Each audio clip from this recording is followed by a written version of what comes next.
Change doesn't wait. Why should you? Welcome to the Gaia Guild, Global Action Impact Awareness. At GaiaGuild.com, thousands are coming together. Creators, innovators, change makers, building a future that matters. Your membership unlocks events, classes, and connections to spark action. And explore the G3 collection and exclusive guild merch at GaiaGuild.shop. This isn't just talk, it's movement in action. Gaia Guild. Join today. Become a guilder. Visit GaiaGuild.shop.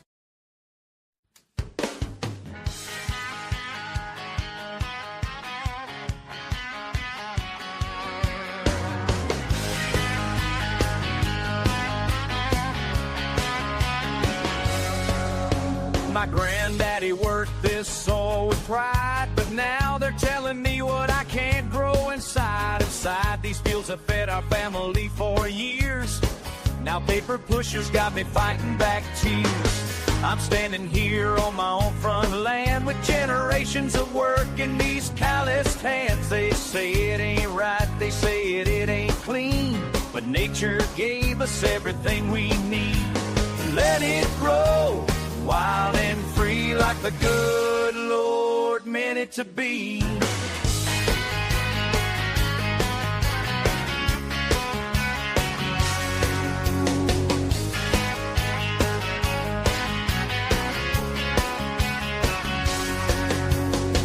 Called up my neighbors on the South County line, said meet me at the church, it's about time. Every farmer with a story to tell came together like the ringing of a bell. We all got roots in this sacred ground. Won't let them suits push us around. Ain't asking much, just let us be to work this land like our families.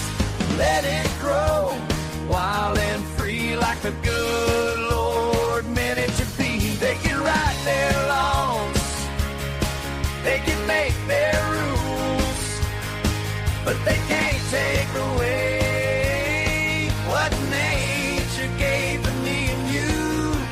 Stand up, rise up, time to make our stand. This is our right, this is our land.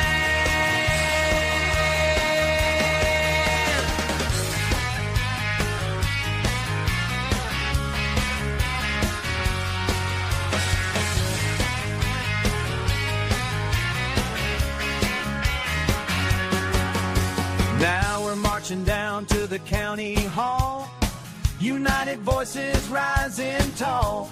Got petitions signed by every farm, showing them we mean no harm. This ain't about just you and me, it's about every farmer trying to be free. When we stand together, ain't no doubt, that's what freedom's all about. Let it grow wild and free like the good Lord meant it to be.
It's time for Sweet Home Cannabama, a show that'll answer all your questions, provide accurate information, and dispel the myths of cannabis.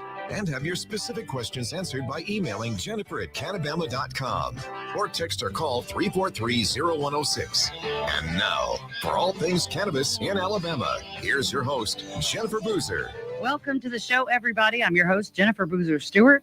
We are here live on FM Talk 106.5 every Monday night at 7 p.m. for over 6 years now. We're also live streaming from YouTube, Facebook, Instagram, X, and LinkedIn. So if you're watching us, please hit that share button and share us with your friends. We've got a great show tonight. I want to say before I get into the nitty gritty, happy Thanksgiving, everybody. And I was looking for, like, what do I want to wear on Thanksgiving Day? And I had this idea to make a t-shirt for a long time, like a couple years now. And I sat down this morning and I made it. So I'm going to stand up and hopefully you'll be able to see it. But it is our illustrious governor.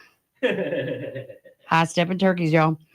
So I hope everybody gets a giggle out of that. And these may or may not be for sale very soon. I'm pretty proud of it.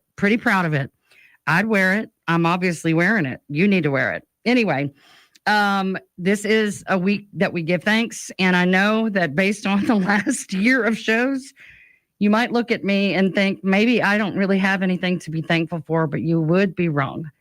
I have lost everything. Things I don't even want to talk about. But I still have a husband that loves me and healthy, beautiful children. And I have all the opportunity in the world to now figure out how to reinvent myself while I continue to fight for this industry. And I'm incredibly grateful for a lot of things. And I hope that makes everybody else who may be going through a hard time feel a little better. You're not alone in your boat. God knows us. He sees us. And he knows our future. And I just wanted to say, be thankful. Even if you have to really, really think about it, find something to be thankful about because, breath in your lungs, start there. God is good and we're going to all be okay. So I hope you enjoy Thanksgiving with your family. And I want to go ahead and get into the nitty gritty of this stuff because holy crap, the last time we did the show, they had just voted to table this provision in the continuing resolution. And that continuing resolution to open the government back up did pass with the, basically it's a de facto ban language. On November 14th, Congress voted to reopen the government, and Mitch McConnell, who took almost $900,000, by the way, from the alcohol industry, he basically snuck a de facto hemp ban into the continuing resolution. And of course it passed because nobody wants the government to be closed. And it's really bad. Real quick, I'll go over the highlights. We've been dealing with in the 2018 federal farm bill, 0.3% limit on Delta-9 THC by dry weight. They have basically changed the definition to 0.3% total THC. That means the THCA, any type of THC, Delta-9, Delta-8, Delta-10, all the trace elements that are types of THC. And then there is any cannabinoid that acts like THC, and then anything that has potential THC, which means seeds. We know that hemp seeds do not have any cannabinoid content in them.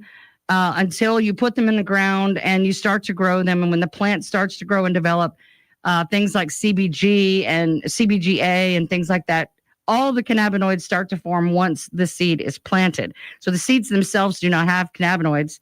But any potential THC means that even purchasing seeds would be illegal. And then there's a synthetics ban, and that is any cannabinoids that are synthesized or manufactured, even if they are identical to naturally occurring ones like Delta-8. And there is a strict 0.4 milligrams of THC per container. That means a topical cream that might have the 0.3% by dry weight, that would be illegal. Basically, the only products that might be available are isolate CBD products and CBG products.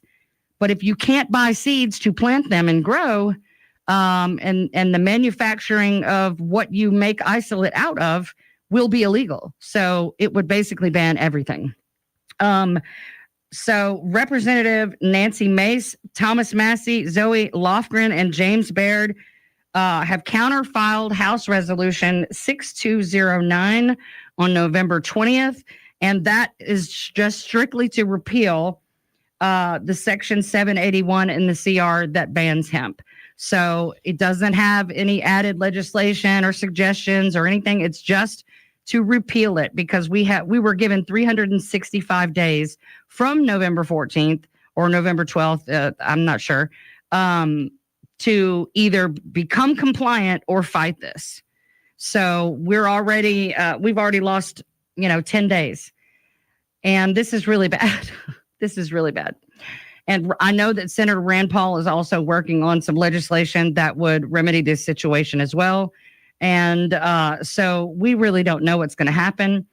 But what this means is 330,000 jobs across the United States, $28 billion in revenue, 13 billion of that is in payroll, and 1.5 billion of it is just taxes.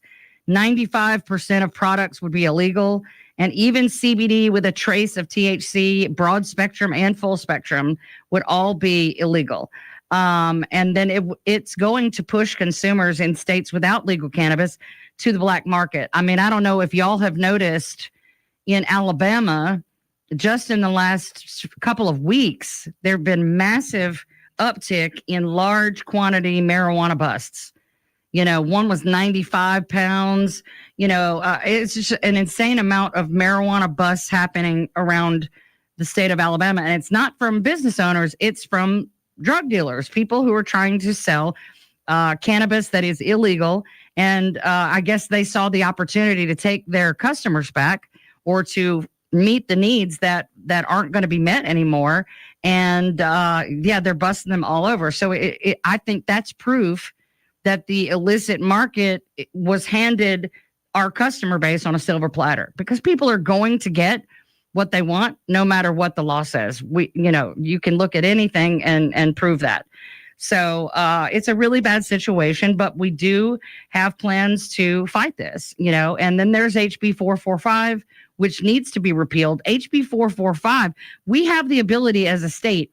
We're one of 40 states that has a pilot program, which means just like medical cannabis, even though it's federally illegal, the state of Alabama has a legal medical cannabis program and made its own rules.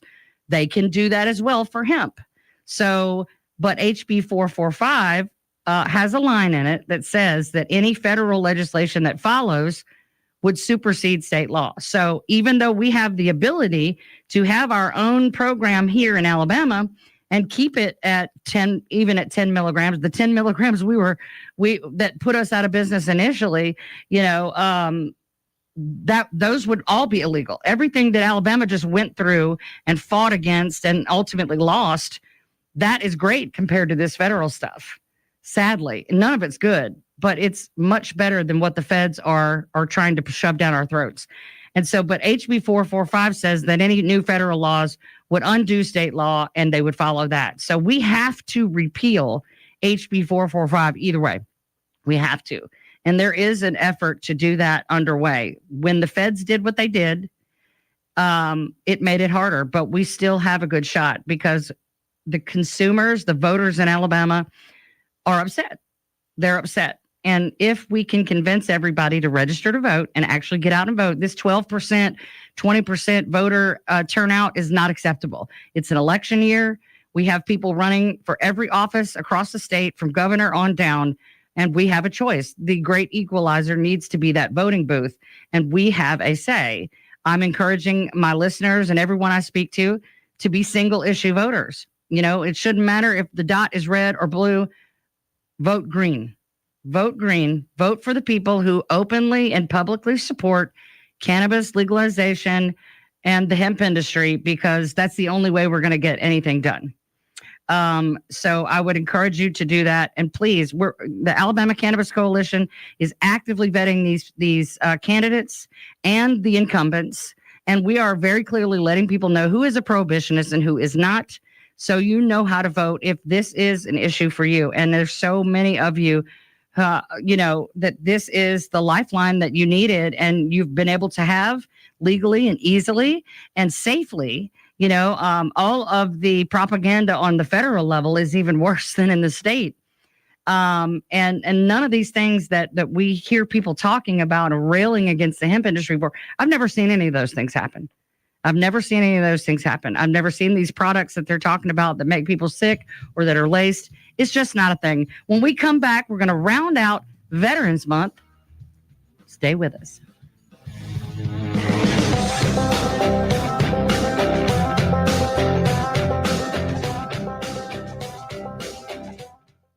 Humble Hemp Shack has been your home for safely sourced hemp products since 2019. Now we are asking for your help. Alabama House Bill 445 was recently signed into law and will significantly impact Alabamians' right to safe, quality hemp products. This bill takes money from the hands of farmers and small business owners and puts it right back into the hands of dealers. You can help by supporting local hemp businesses and by donating to the legal fund found on thehumblehempshack.com, paid for by the Humble Hemp Shack LLC. My dad, he's a double amputee, and he's one of my favorite people in the world. To me, a hero is someone who fights for our country and freedom. My dad is a hero. Homes for Our Troops built this house, and it's basically made for him. My dad can get through the wide doorways. When he is making our lunch, he can reach anything we need. He'll help me build tiny projects. Life is good here. Without Homes for Our Troops, we'd be living in a home that didn't have all these features that helped him. Homes for Our Troops builds and donates specially adapted custom homes nationwide for severely injured post-9/11 veterans and enables them to rebuild their lives. If they get a new house like this one, it'll help them do normal life. My dad's not just a hero, he's my hero. Join our mission at hfotusa.org. Welcome back to Sweet Home Cannabama. Now with all the information you want about cannabis, here's your host, Jennifer Boozer. Welcome back, everybody. Our guest tonight is Jason Beigel. Jason is a Coleman, Alabama native, raised in what many call the hallmark town of America. I did not know that about Coleman. He went on to serve in the United States Air Force with 6 tours across Afghanistan and Iraq. After returning home with level 4 PTSD, Jason found that cannabis was one of the only effective tools he had for managing the invisible wounds of war. He has been fighting for veterans' right to access medical cannabis ever since. Despite Alabama voters approving legalization years ago, the state still hasn't opened a single dispensary. And recent legislation like HB 445 continues to block access for those who need it most, including veterans. After living in Louisiana, where he legally held a medical cannabis card since 2018, Jason moved back home to Alabama, determined to speak out, advocate, and push for real change. His story reflects the ongoing fight for compassion, access, and common sense cannabis rights in Alabama. Jason, welcome to the show. Thank you. Well, let's get into it, honey. Tell us about your background of service, your military service. Give us a little idea of what that was like for you, what you did. Okay. Well, in good old days in 1997, I went into the Air Force as a young man. I was 18 years old, just graduated high school. I went as what they call in the Air Force a 2-ACA, which is a combat communication specialist. At the time, is what I was trained to do. I later on, about 2 years later, I cross-trained into what was actually combat communication, what they call combat controllers. Mm-hmm. I was tapped out to that. I was Airman of the Year at Barksdale. I was step promoted to staff sergeant. So I made staff at a young age. I was 20 years old. I was already a staff sergeant. So they went ahead and they sat me out to be a combat controller. I went ahead and went to combat controller school about a couple of years. By the time we got out of there, the war started. And I worked with other guys, PJs, which is pararescue guys, and taxi guys. We went in and we set up bases. We set up bases in Afghanistan and Iraq all over the place. So they would call us, we would go in, jump in, put out all our stuff, and set the base up so guys could come in and do their job and bring assets on the ground. So. All right. Well, what was it like coming back home after those years of service? You know, I just read that you had level 4 PTSD. I didn't even know that they gave you different levels. Yeah. When I first came home from doing 6 years, I did back-to-back tours. So the first year I went was 2001, 2, 3, 4, 5, and 6. Wow. And they were all like 1 year tours. I would come home for maybe a couple months and then leave again. Right. So when I came home for my 6th tour, I was having a lot of issues. Right. So I went to medical. They put me on Lexapro. When they put me on Lexapro, I had problems. I had a lot of defiance problems. I had 9.5 years of good service, and all of a sudden, I went over to the desk at my first sergeant. Yeah. And they went court-martialing me. I went through a lot of issues. There's a lot of things. There's a lot of bad things happened because they put me on these meds. Right.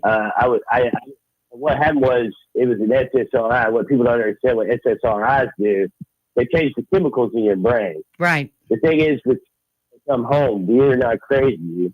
We have what's called trauma, Right. and they're trying to change the medical issues in our brain. It's not our brain that's messed up. We have trauma issues. That's totally different than Right. what these SSRIs are meant to do. Right. So they put me on an SSRI. My brain did not like that. Right. So it was fighting against the drug, and I didn't know what was going on at the time. I was a young man. I was a young guy who just come back from 6 tours. I had no clue. Right. And so I wound up getting in trouble. I wound up getting out. Wound up 2 years fighting in Washington, D.C., get my honorable discharge. It was a long process, but in 2008, I went to see a buddy of mine, and so basically, I went to see Michael, and when I went to see Michael up in Ohio, is the first time I tried cannabis since high school. Really? In high school, it made me paranoid.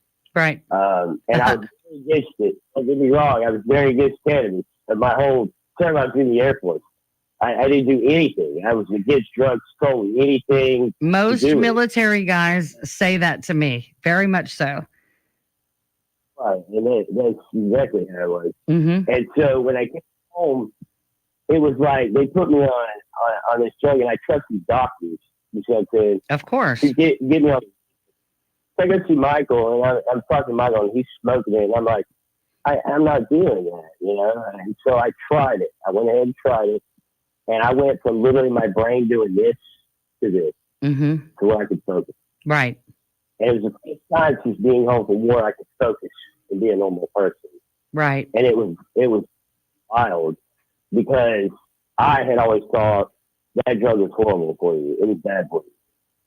So Right. I did research. I did 1 year of research before I even touched it again. Wow. And I watched a study that the Germans did. And they did a study where it coats your brain cells. And basically, I don't know if you know how cannabis works in the brain, Mm-hmm. but what it does is slows down the brain cells. My brain cells go really fast. So when it slows them down, I can think.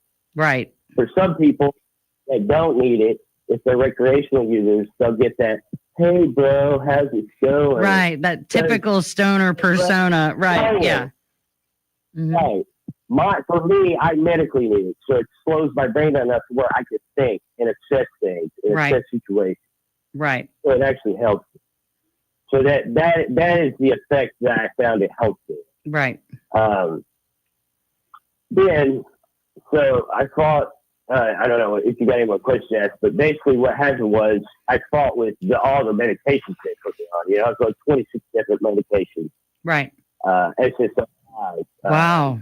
Zoloft, Prozac, Effexor, Mirtazapine, Methazine, Xanax, and Klonopin. Oh. I was on antipsychotics, Abilify, Seroquel, Risperdal, Geodon, Levazidone, Puristidone, Olzapine, Levazipidine, and Lumateperone. I was on mood stabilizers. They had me on lithium and Depakote. They had me on propane. They had me on Lortabs. I itched. They put me on Percocet. And then I was also on Adderall for my ADHD. My God. So you were on everything, just all the drugs. They were putting me because I would get on one, and 6 months later, I started having the PTSD issues. Mm-hmm. And so the levels of PTSD, back to that, Yeah. there's 4 levels. Okay. And the first level is intrusion and re-experiencing.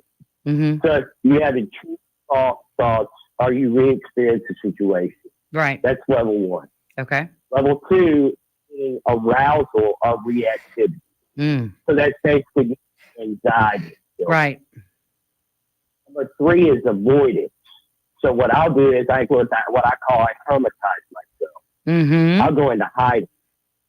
Mm-hmm. Okay. And number 4 is you have negative changes in mood. You don't want to be touched. You don't want no one getting near you. Right. You just have very negative changes in mood. You're not yourself. Right.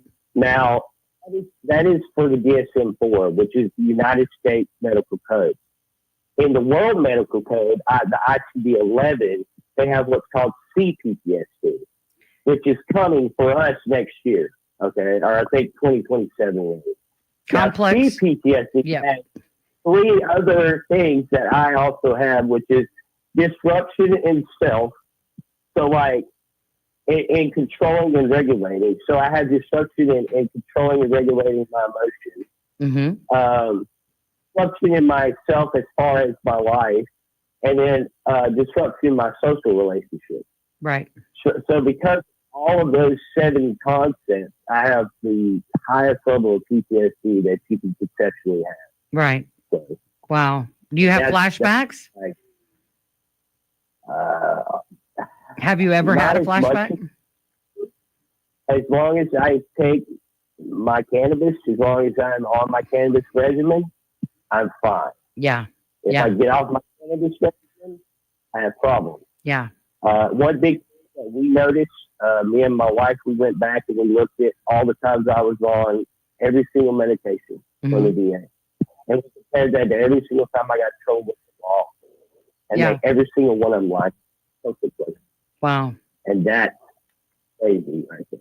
Yeah. Yeah. In my well, what made you decide to try it? I mean, I know you said you went to visit a friend and he was smoking it and you were totally against it, but you tried it.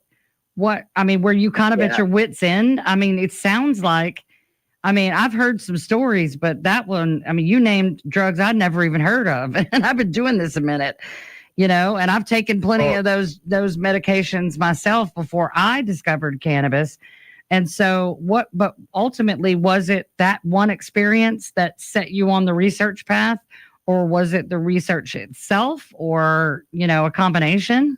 I've always been a very smart person in life. I graduated pretty high in my class, and I graduated with a lot of very smart people at Coleman High School.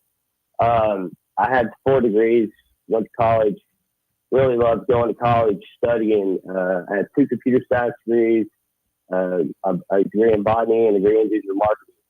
Wow. So I really love going to school, and I really love learning things. So in 2008, when I did this, and I realized, wow, that drug, that Lexapro and that Geodon they've had me on the last couple years that didn't work, and this right here has totally changed my life. Right. Wow. So I did what most people do.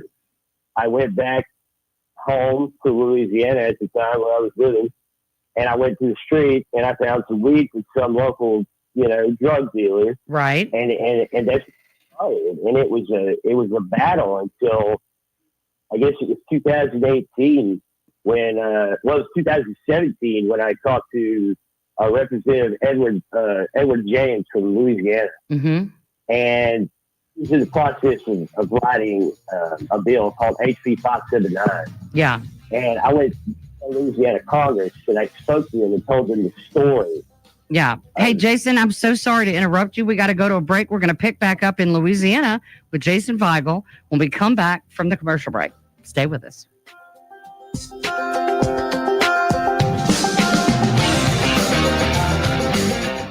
FM Talk 1065, the Gulf Coast Weather Authority, and Dr. Bill Williams.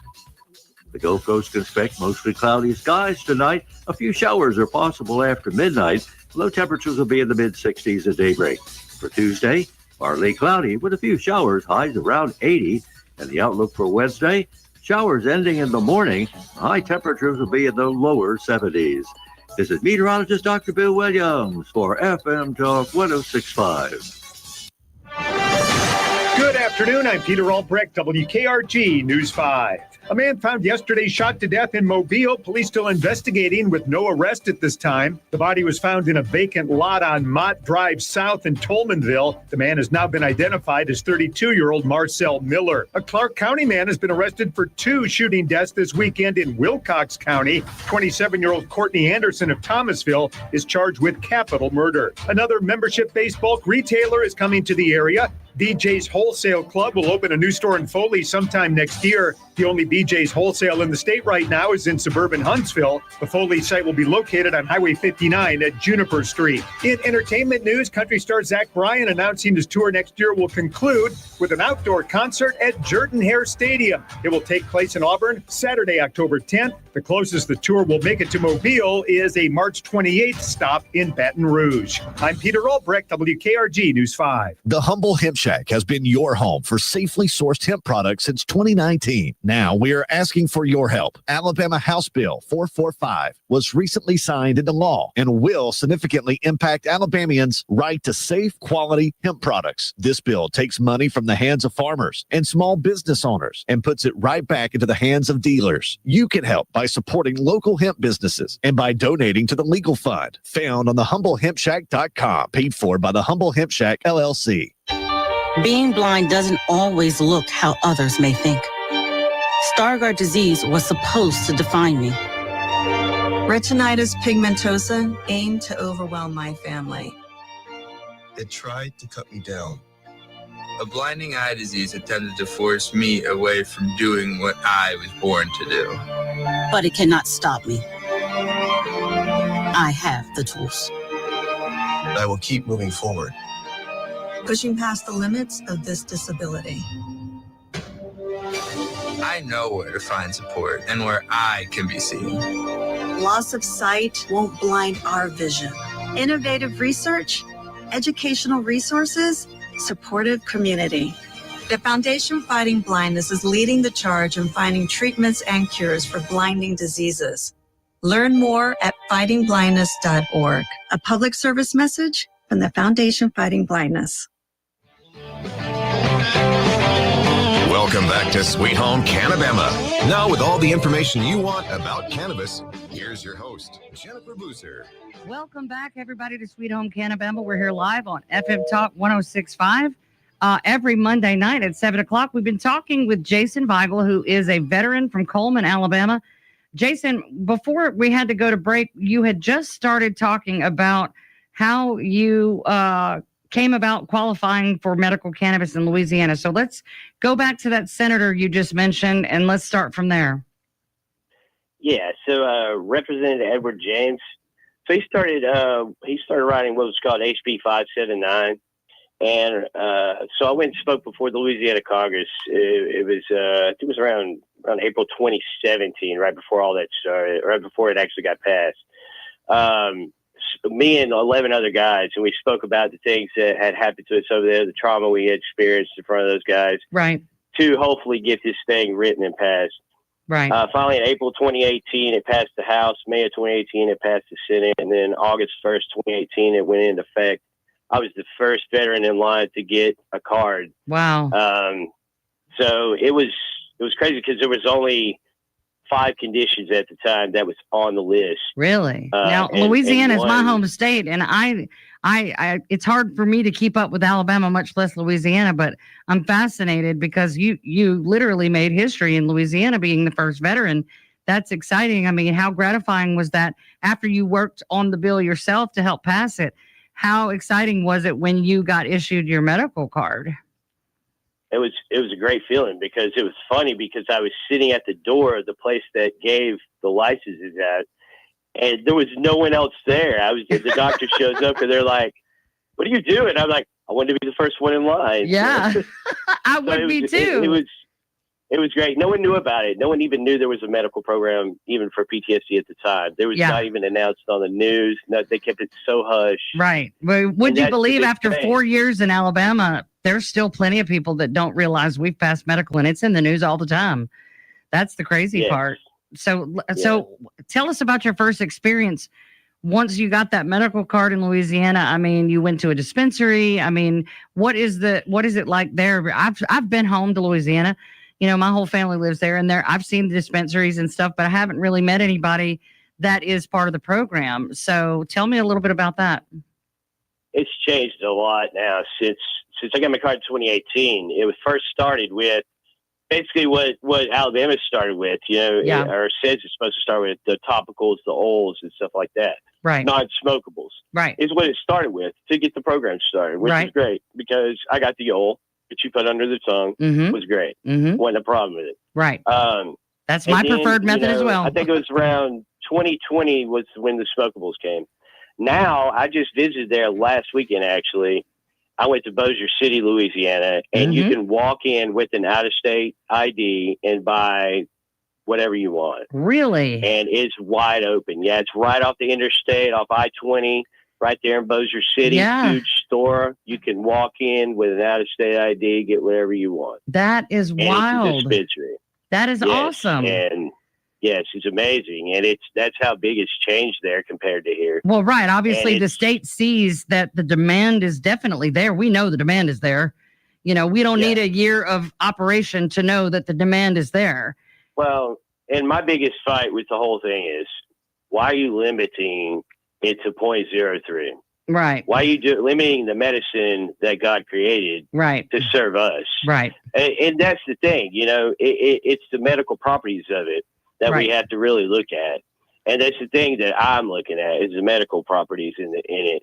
Because for me, that's what it inhibits for me. Right. Now, I'm not saying that there isn't people that could do it recreationally and it's not going to hurt them, because it's not. Right. I've done my research on that also. Right. I did research on the numbers for basically between cannabis, alcohol, and tobacco between kids.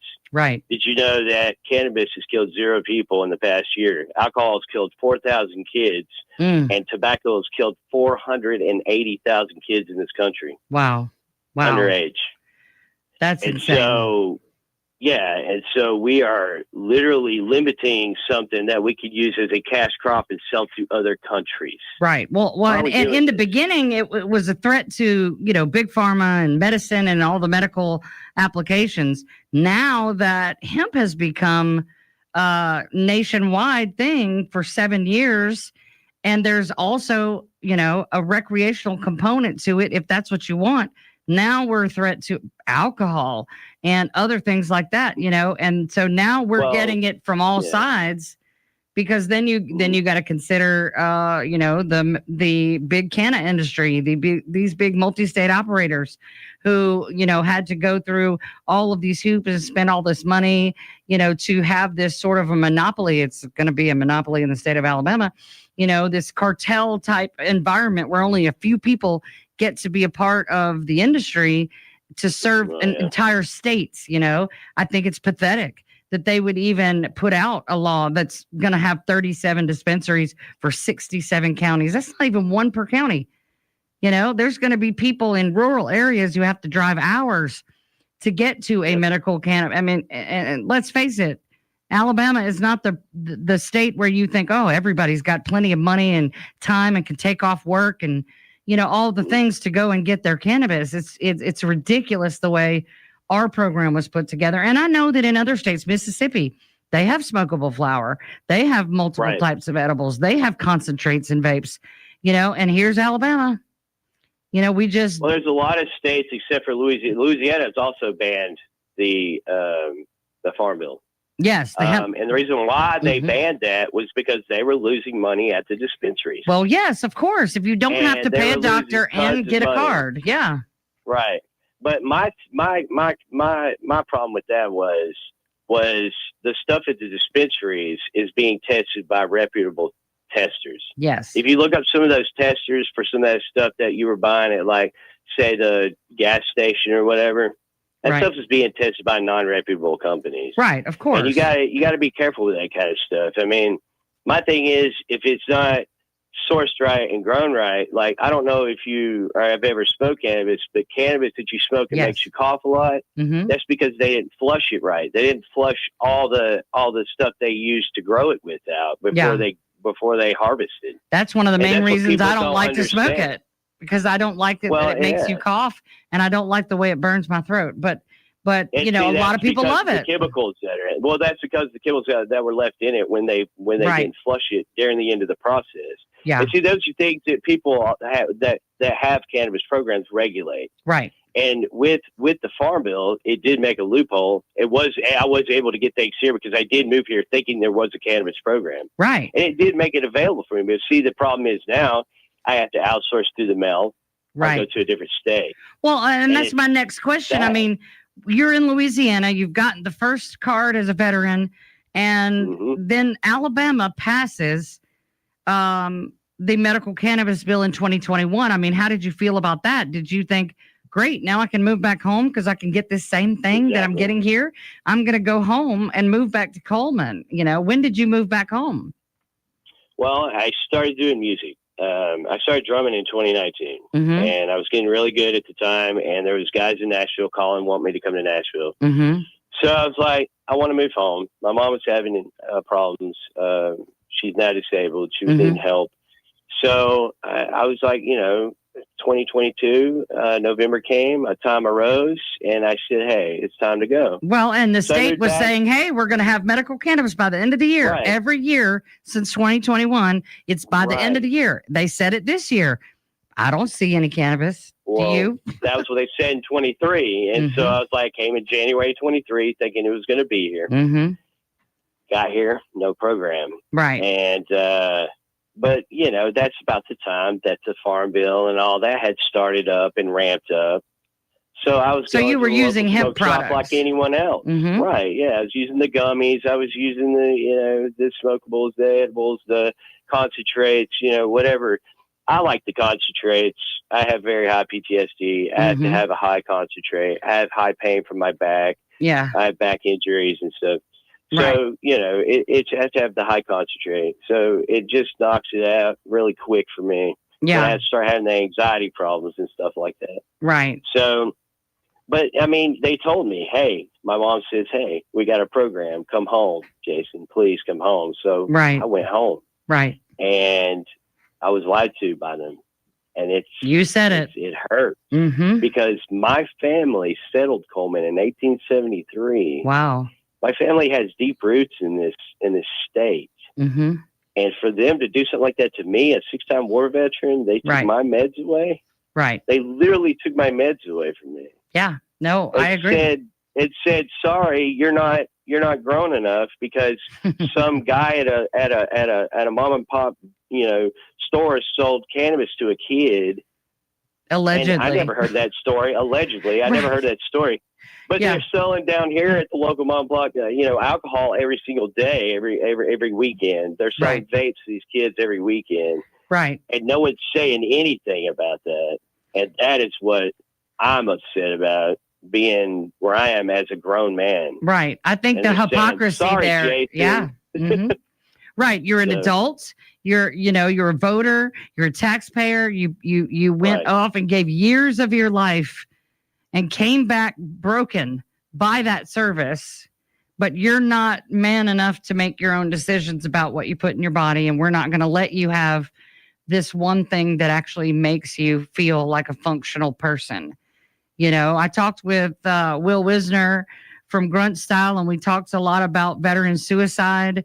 And, there's so many people that you hear these stories of these vets, and they've served their country. They've gone above and beyond what any of the rest of us were willing to do or capable of doing. And they went. And the reason we can sit here and have this conversation right now freely and openly is because of those things that they did in service of this country. And the fact that we have a cannabis program, that we can hopefully one day have a say in, because, I know in Alabama, we don't really get to vote for issues, but we can still vote for people and make those decisions. All of those things are because of the service of people like you. And then to have you come back and they give you the head meds and they just tell you to get over yourself, and we're talking about traumatic brain injuries and amputations and all sorts of physical and mental injuries. And they dope you up and put you. I was an opioid addict for 10 years. So I know the despair that brings. I know the darkness that rides your back with that and how you want to kill yourself, because I did. When we come back from the break, we're going to talk more with Jason Weigel. Stay with us.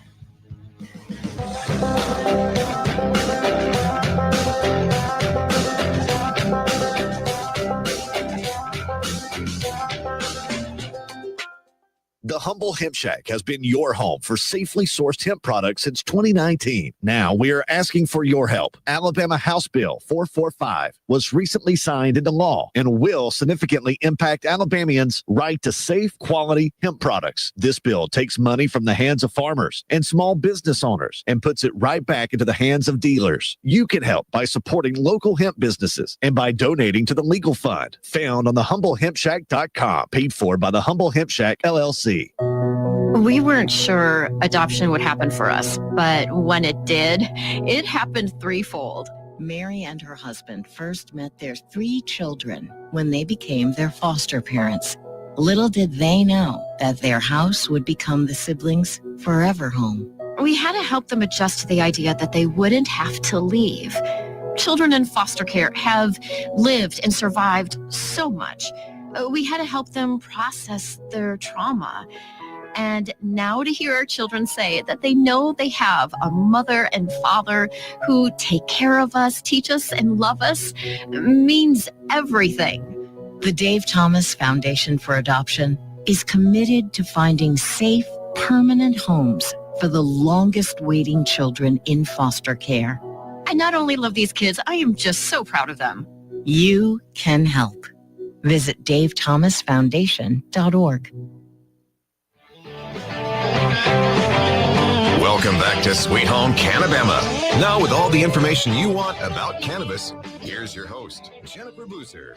Welcome back, everybody. Tonight we are rounding out our Veterans Month shows with Jason Weigel from Coleman, Alabama. He is a veteran.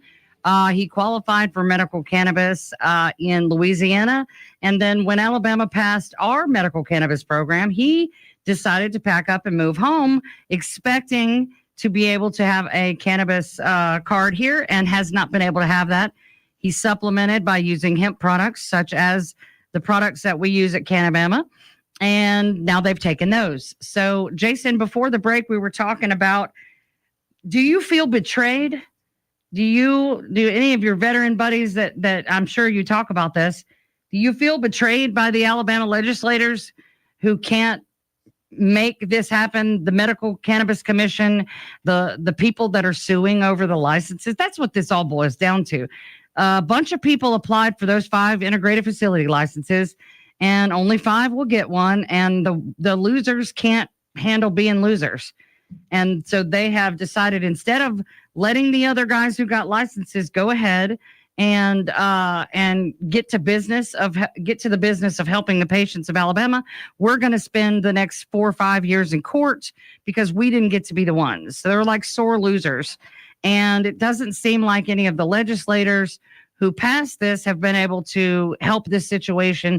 And then Senator Melson last session, and I hear this session, is trying to add 10 more.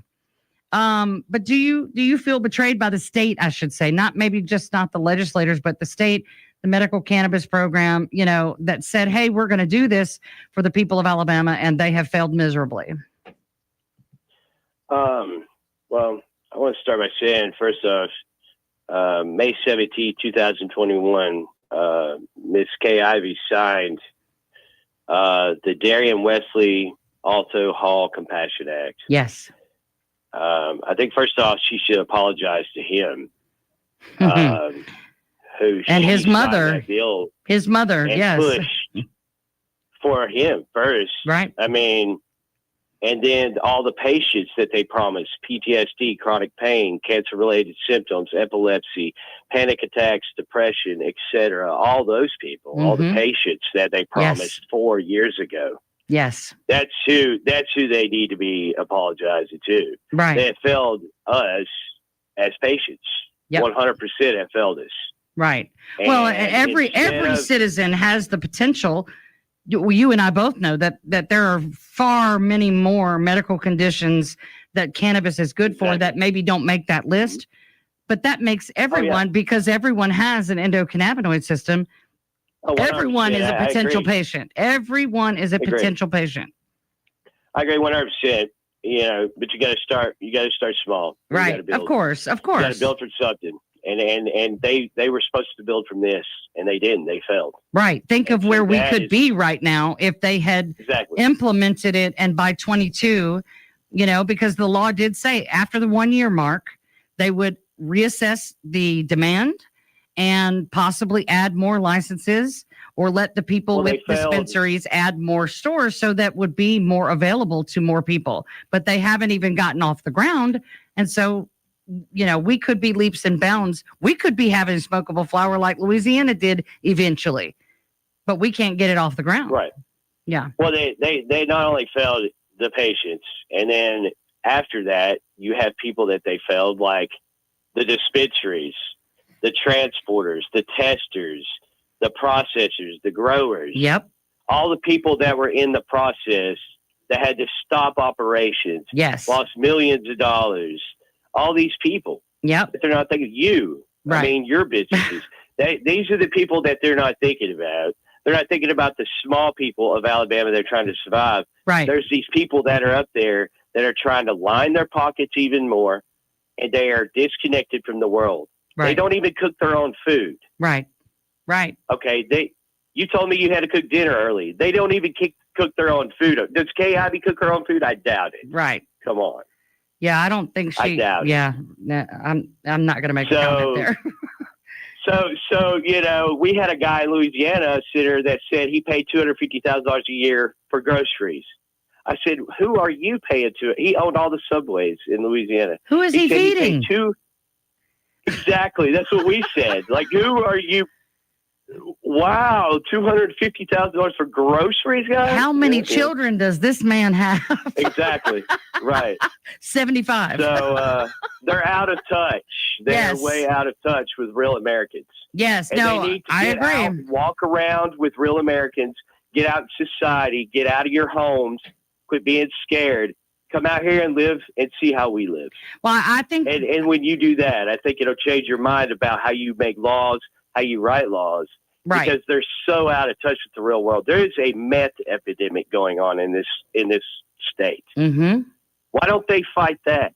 Right. There's a huge methamphetamines epidemic going on here. Yep. I But just they're saw a not massive fighting that. bust on Facebook today. Yes, in Atlanta, huge one. Mm-hmm. And I think another one recently up in North Alabama somewhere. And then the fentanyl, So it's good. fentanyl, and then there's the new drug that's fentanyl and something called xylazine. That's Yes, literally something like rotting people's body parts off and making them zombies. It's really bad.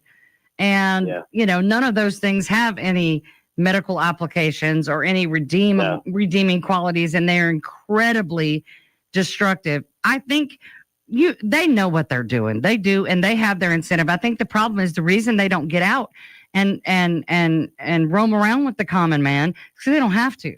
They have enough donor money, and they do what their donors want. When those are corporations and those are special interest groups, like the alcohol lobby. I mean, they are largely to blame for what is happening nationwide. Those senators have and representatives have been incentivized by their donors. They don't care about the voters. Right. And in a state like Alabama, term limits. Term limits. I agree. And lobbyists, and getting rid of the lobbyists. I mean, that's the only way. And limiting have to do campaign that. donations. We have an attorney general candidate getting $1 million. Well, you got the candidates who are all about me. Mhm. Hey, I'm going to do this. I'm me. No, it's about the people you represent. Yes. It's about the district you represent. Right. And that is what, unfortunately, someone I know very well, Mr. Garland Grozer, is out of contact with. Well, I agree with you because not long after HB 445 was passed, and I know he voted yes for HB 445, he made a post on Instagram with a wall of liquor, and it said, "Bourbon is proof that God loves us and wants us to be happy." And I thought, well, there you go. That's as much of a confession as you're going to get from a politician. It's incredibly insulting. He's sitting in a fancy room with all these big, expensive bottles of bourbon having a drink. And we're over here going, okay, well, now I'm going to lose everything I have. Make it make sense. He is completely out of touch. Vote for J.R. Bowling, by the way. Right, exactly. Yeah. Shout out to my friend J.R. I'll be speaking at JR's thing December 13th. So nice. So if anyone wants to come out for that. Yes, if you're in Coleman County, you need to definitely talk to J.R. Bowling because he has a very different outlook and he is a very different person. He's a real, actual human being who works and does labor. He's a volunteer firefighter, all sorts of great things. And he's a very, very genuine guy. I've had the privilege of getting to know him really well since he's been on the show. Awesome. What would you say, if you had a chance to speak to these legislators, what would you say? I did 6 tours. Don't curse. I have demons. No, I wouldn't do that. I first off, I would thank God for letting me speak to him. Yeah. Secondly, I would say I had demons that I brought home. Yes. For you to have your freedom. Yes. All I ask for is relief from those demons. That's it. Right. Every single day of my life. That's all I ask for. Right. And the other thing I have to help me with that, besides cannabis, is music and my family. Right. And when you take cannabis away from me, I lose everything around me. Right. I think it's a part of that tripod in my family life. Right. And it keeps me stable enough to where I can be normal with my family. Absolutely. And so, yeah. You're a human being. You're a human being. We're all human beings. Stop looking at us as consumers, as numbers, as money. We are human beings. Do the American thing. Do the right thing. Stop doing the thing for money. Right. Do the American thing and do the right thing for the people. Right. So. Thank you so much, Jason, for being on the show tonight. I really appreciate your honesty. And that's a really personal thing to share, especially in a broad audience. So, I can feel how important this is to you. And I know that, you are being cheated. You are being betrayed. We all are. And I'm so sorry on behalf of the industry that we couldn't find a way to fix this, but we are still trying. But thank you for being here. Y'all follow the Alabama Cannabis Coalition, the Alabama Hemp Trade Association, and Sweet Home Cannabama for information going forward to fight. If you're looking for charity donation ideas this holiday season, Grunt Style Foundation. God bless you, and God bless American Hemp. Good night.